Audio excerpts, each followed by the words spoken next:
To the economy, Mr. President, because Jay Powell, the Fed chairman, is talking about a soft landing. Do you believe we will see a soft landing? Well, I think he's going to do something to probably help the Democrats. I think if he lowers interest rates, but you have the potential of having massive inflation again, because the Middle East could drive up the price of energy. Energy has so much to do with it. And the Middle East, again, the bombs are dropping all over the place, and the ships are starting to get hit and hit hard.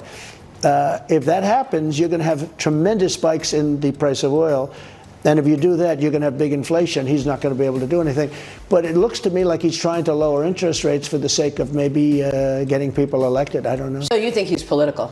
He's just going to cut rates to help Biden, you say? I do. I think he's political. Donald Trump thinks that Fed Chair Jay Powell is political if anything ends up benefiting President Biden regarding interest rates and the economy. He believes that because when he was president, he publicly demanded that Powell lower rates to negative territory in order to benefit him politically. Back in 2019, he tweeted this: "The Federal Reserve should get our interest rates down to 0 or less, and we should then start to refinance our debt. Interest costs could be brought way down, while at the same time substantially lengthening the term. We have the great currency, power, and balance sheet. The USA should always be paying the lowest rate." It's only the naivete of Fed Chairman Jay Powell and the Federal Reserve that doesn't allow us to do what other countries are already doing. And you won't be surprised that Maria Bartiromo didn't bring up that huge case of projection in her follow-up question. I mean, the Biden team can say, well, if things are so bad, how come the stock market's on a roll?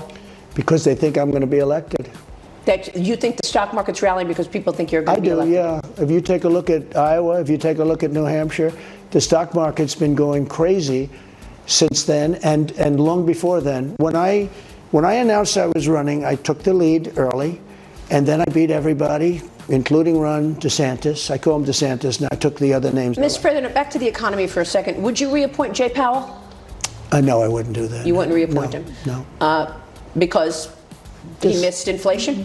He did miss, but no, I wouldn't be inclined. Who's your choice for Fed chairman? I would have a couple of choices. I can't tell you now. Nothing makes sense. The stock market went crazy after I won Iowa and New Hampshire, and it was also going crazy long before then. So if that's the case, what's the point of bringing up the primary wins if the market was already great way before that? He doesn't know, just like he has no idea which yes man he'd appoint Fed chair, because there's no way he has a couple of names in mind the way that he claims to. He literally can't consider anyone else except for himself and his own interests when he talks about anything. And based on the inconsistent declarations that he makes all the time, he also forgot about how some guy that looks a lot like Donald Trump couldn't stop talking about how fantastic Jay Powell would be in that position. So it's looking like he's unqualified to nominate another Fed chairman, according to himself. I have nominated Jay to be our next federal chairman.